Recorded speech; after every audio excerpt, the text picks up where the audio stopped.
Hello, everyone. Bill Adams, Realtor, Coldwell Banker Realty. Hey, joining us today is Jen Hilderbrand. Jen is the president of Hope Mental Health Foundation. Hope Mental Health Foundation is a charity that believes in mental health.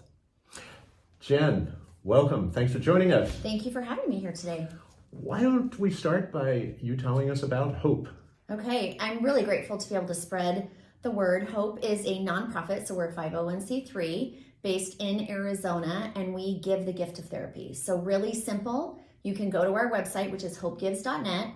You can apply for a sponsorship, and we will pay for therapy by a therapist of your choice. Oh, wow. That's fantastic. How did you get into this business? So there's a really long story to that, but the shortened version is some people that had started, not some people, there is a therapist named Dr. Floyd Godfrey. He was the one that founded it in 2013 because he was in the therapy world and knew that there was a great need within that world for financial assistance. Either insurance wasn't covering the fees that people were needing to pay for insurance, or for their therapists, they were losing jobs, maybe they would lose insurance, maybe a therapist wasn't networked with their insurance or they didn't take insurance.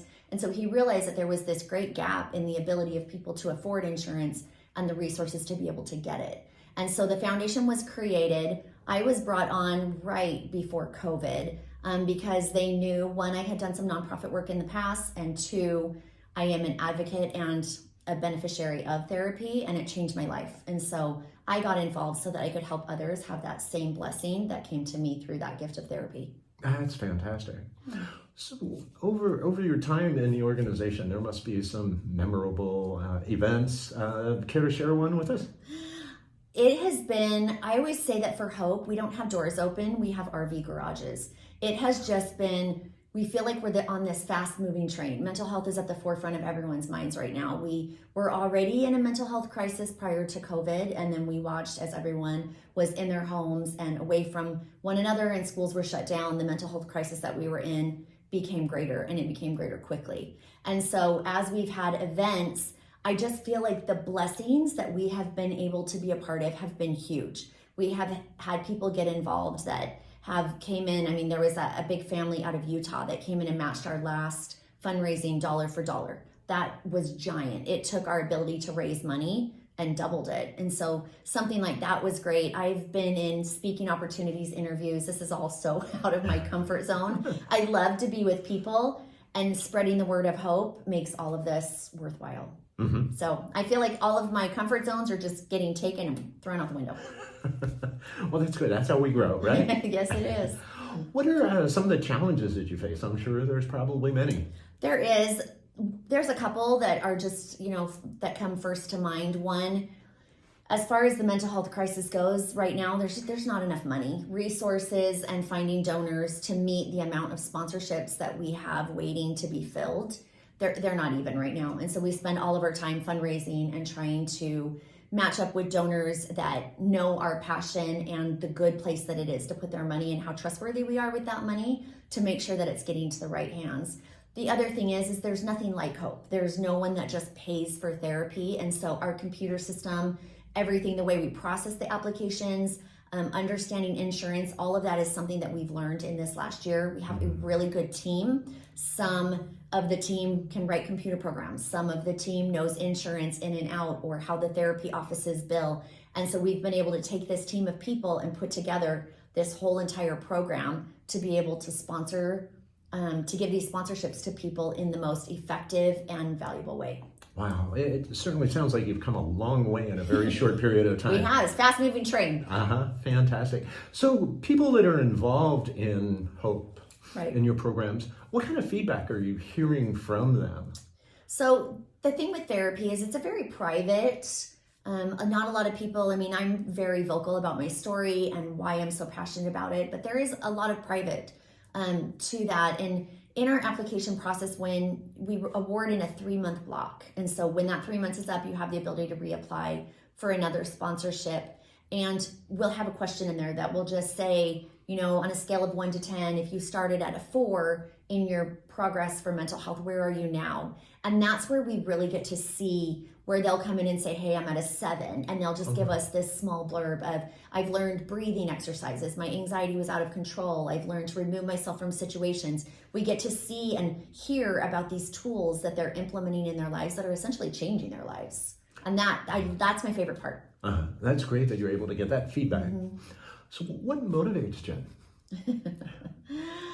What motivates me is I know the gift that therapy was for me. I can look back on my own story. I grew up in a home where there was abuse. My parents got divorced, and my mom was a single mom, and the people that were in our lives when we were with her were not good. And so I brought that trauma into my adult life. And being able to get therapy and have those resources essentially led me to where I am. I'm a very happy adult with good relationship with my kids and my husband, and I would not be here if I had not received that time of care. And so what drives me is really this need, like it is this burning need, and knowing that it is my time to give back. And so that's where my passion comes from. I spend all my time trying to make sure that people have the ability to get that same care that I did. And there's a special event coming up? We do. So my son's Army. I was a military mom. Still a military mom, but he joined right out of high school. So he served active duty out of Alaska for 4.5 years, and now he's stationed back east with the National Guard. But during that time of his service, I really realized that you hear freedom isn't free or that there's sacrifice, but I witnessed it firsthand. I would go to his different ceremonies or graduations, and I would be around moms that had 3 little kids and had their last baby without their husband home, or moms that were getting ready to deploy that were leaving kids. And I started to really realize that whole saying of freedom isn't free or there's sacrifices, that is a real thing. We are so blessed. I look at all of the things, especially in this Queen Creek area. There's so many things to do, places to eat. You really have everything at our disposal. We all live pretty comfortably, and it is just an amazing place to be. And I wanted to do something to give back. I wanted to do something outwardly to show how grateful I was and to let other people feel that same thing. And so on February 11th at 8 in the morning at the ALA, American Leadership Academy on Haas and Chandler Heights, we are holding a 5K ruck march. So it's called Ruck for Freedom. What a rucksack is it's a military backpack. It's essentially their lifeline. It has all their equipment, and they carry these. Sometimes they weigh up to 150 pounds. What we're gonna do is we're asking everyone who wants to carry a backpack to put 15 to 35 pounds in it, and you can carry it. And when you feel that backpack and that weight, you know that you are doing something that's a little bit hard for those who do stuff that's hard for us every day. And so you don't have to carry a backpack. You can come walk the 5K. Kids are welcome, dogs are welcome, but we really just want to gather as many people as we can to say thank you to all of those who serve us. The money from this event will go into Hope Mental Health Foundation, but it will be earmarked for veterans, their families, first responders, and their families. So we'll be able to set this money aside so when applications come to us from any of those demographics, we'll be able to pull from that funding to make sure that those needs are met. So come join us. Yeah, fantastic event. All right.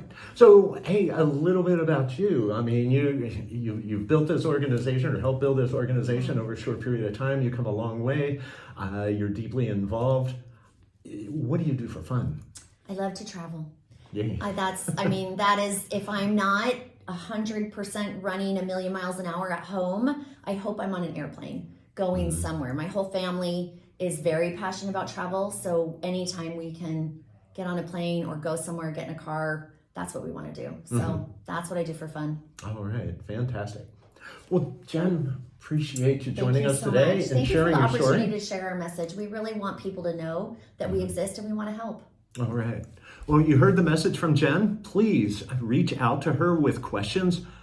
More importantly, if you can support in any way, please contact Jen.